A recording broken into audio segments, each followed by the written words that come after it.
Outside Ukraine's embassy in London, a steady stream of men come to find out how they can join up to fight. You can send email, a letter for this address, and he contacted with you and said what you must do. This was a clip shown by Sky News which shows a young man that wants to go to Ukraine and fight. He doesn't know how to fight, he doesn't know the language. It's Tasneem Akunji here. I thought it'd be important to caution people against that because of the provision of UK criminal law prohibiting that, really. And oh yeah, he's joined by a 60-year-old man who also wants to fight. And you're prepared to go to Ukraine and fight? Yeah, I can get on a flight tomorrow.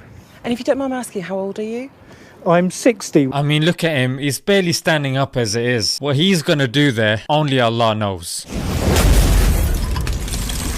That's a genius. Assalamu alaikum guys, and welcome to another episode of Smile to Jannah. Muslims wanting to fight abroad has been seen as such a taboo that even if you were to consider defending or contextualizing their reason for doing so, that's enough for the government to go, hang on a minute, prevent, get over here mate. And even when Muslims get Eid messages, there's normally a clause in there to say stop the terrorism. Shut up. And certain Muslim personalities are told to go around giving this anti-terrorism message. I'm compelled to ask, will the same prevent that's used against Muslims be used against Ukraine? Will famous YouTubers be told to tell these people to stay out of it, mate? Now I know what you're thinking. Liz Truss, the Foreign Secretary of the UK, is okay with people going. In fact, here we can see Sky News is not putting these people off. But they're utterly convinced of the cause. Are you afraid?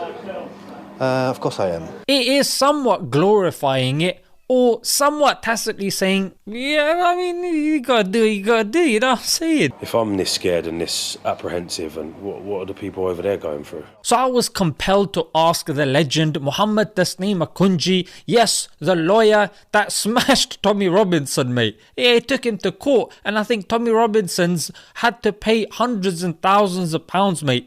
He violated him. Under Section 4 of the Foreign Enlistment Act 1870, it's an offence for a British subject to enlist in the military of a foreign state who is at war with another foreign state with which the UK is at peace. Now, Ukraine is a foreign state, it is at war with Russia, and technically at the moment, despite the rhetoric, the UK government have not declared war on Russia, so we're in a state of peace with Russia.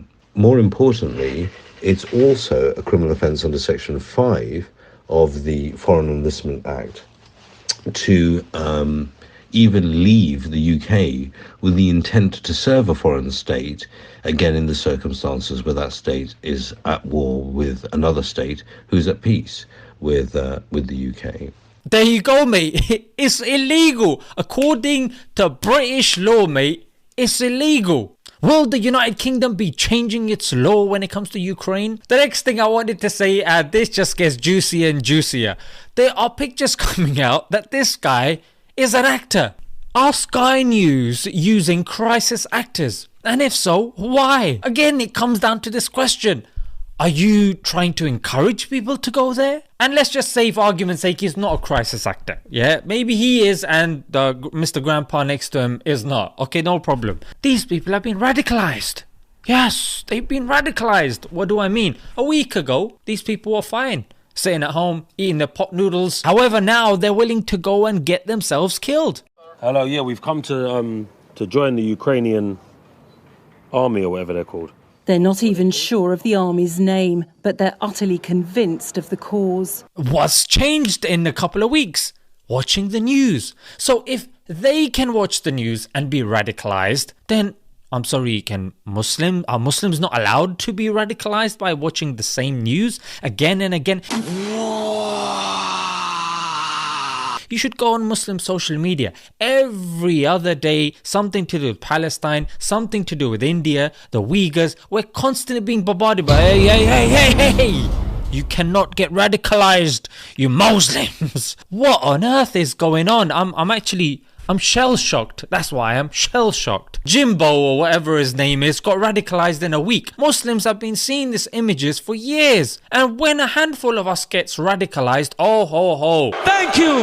And it's also worth noting, he doesn't know the language. He's not trained. Neither of these men have any military experience. Tom runs a dog care business. I mean, when he goes there and they're speaking to him on the radio, he's not going to understand. Yeah, who's he going to shoot? How's he going to know? He doesn't know the culture either. You know what they're going to do? They're going to stick him on the front line, and then when he dies, they're going to take pictures, send it back to the British. Look, this is what's happening to your people.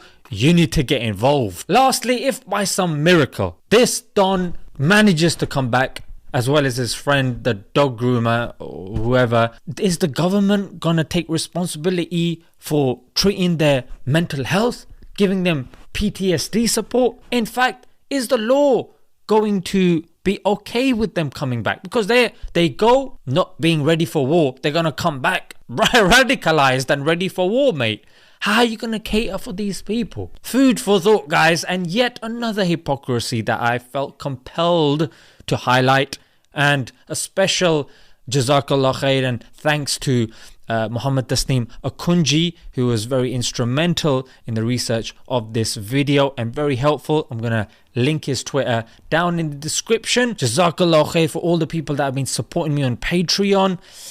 Guys, we need to keep this going. I know you guys have seen a significant improvement in the videos, but at the moment, we haven't hit the mark that we need to hit. Keep supporting, and let's leave it there. Until next time, Assalamu alaikum.